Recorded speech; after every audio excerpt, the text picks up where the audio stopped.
জীবনের এক একটা ভুল অপ্রাপ্তি যখন হয়ে ওঠে ইতিহাস, তখনই নাকি ধরা দেয় সফলতা। এসব জানলেও মেনে নিতে পারেন কজন? ১.৫ যুগ ধরে টানা পারফর্ম করলেও গায়ে লেগে গিয়েছিল ট্যাগ, ভালো নেতা হতে পারলেন না এলএম ট্যাগ। নামের ভারেই নাকি পড়েন অধিনায়কত্বের আর্মব্যান্ড। আর যাই হোক, লিডার ও নয়, খোদ ম্যারাডোনাই তো ভাবতেন এমনটা।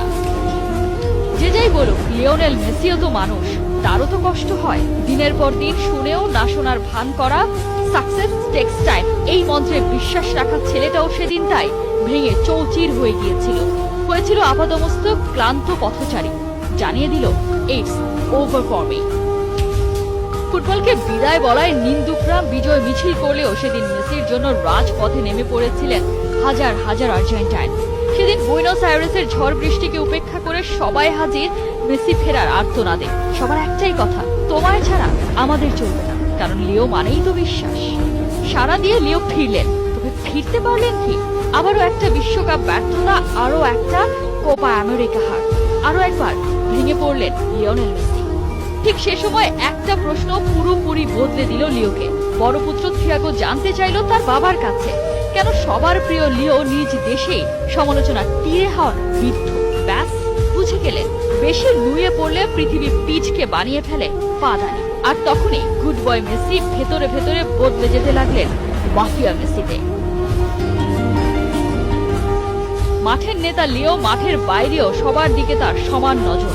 সাপোর্টিং স্টাফরা যখন ৬ মাস বেতন পান না, তখন লিও তাদের হাতে টাকা তুলে দেন নিজ পকেট থেকে। দলকে ম্যাচ খেলাতে নিয়ে যান নিজ বিমান ভাড়ায়। এমন নেতা হতে পারেন কজন? সেই মেসির হাত ধরে ২৮ বছর পর কোপা আমেরিকার শিরোপা এলো আর্জেন্টিনার ঘরে।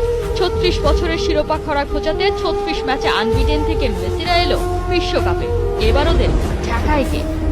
তবে যে গল্পের নায়ক মেসি, সে গল্পের স্ক্রিপ্ট লিখবেন স্বয়ং ঈশ্বর। আর সে গল্পের পরতে পরতে থাকবে শুধুই রোমাঞ্চ। সে গল্প আপনাকে হাসাবে, কাঁদাবে, গা শিউরে দেবে। সে গল্পটা হয়ে উঠবে একটা মহাকাব্য। তাই তো বিশ্বকাপ জিততে আসা দলটাকেই কিনা হারিয়ে দিল সৌদি আরব। সবাই বলে উঠল, কোথায় তোমাদের নেতা, কোথায় লিওনেল মেসি? আবারও বুকের ভেতর যেন সেই ভায়োলিনওয়ালা করুণ সুরের ঝড় বইয়ে দিয়ে গেল, অথচ একটা গাছের পাতাও নড়ল না। তবে কি এখানেই শেষ? এবার আর লিও ভেঙে পড়েননি। জানতেন এবারের এই যুদ্ধে তিনি আর নন নিঃসঙ্গ শেরপা। এখানে ডিপল হয়ে উঠেছেন বডিগার্ড। বলেন লিওর জন্য যুদ্ধে যেতেও রাজি। সেদিনে সেই ছোট্ট হুলিয়ান আলভারেজ বলেন, মেসির হয়ে মাঠে দৌড়াবো আমি। পারাদেসের দৃপ্ত কণ্ঠ, মেসির জন্যই জিততে চায় বিশ্বকাপ ট্রফি। মেসির প্রতি এমি মার্টিনেজের ওয়াদা, শুনে রাখো, গোল করতে গেলে আগে আমাকে করতে হবে। নেতার জন্য তারা মৃত্যুর সাথেও যুদ্ধে নামে। এমন এক একজন সতীর্থ যার, সে আবার হারে নাকি? সে তো নজরুলের সাথে কণ্ঠ মিলিয়ে বলে, আমি দাবানল দাহ, দাহ করিব বিশ্ব। হারেননি তো। ইতিহাস হতে দেয়নি কোনো পোয়েটিক ইনজাস্টিস। মিটে গেল দেনা পাওনার হিসাব নিকাশ। মেসির নেতৃত্বেই কাতারে লুটিয়ে পড়ল ইউরোপিয়ানদের দম্ভ। ৭ রাজার ধন হাতে স্বর্গে পা রাখলেন রোজারিও।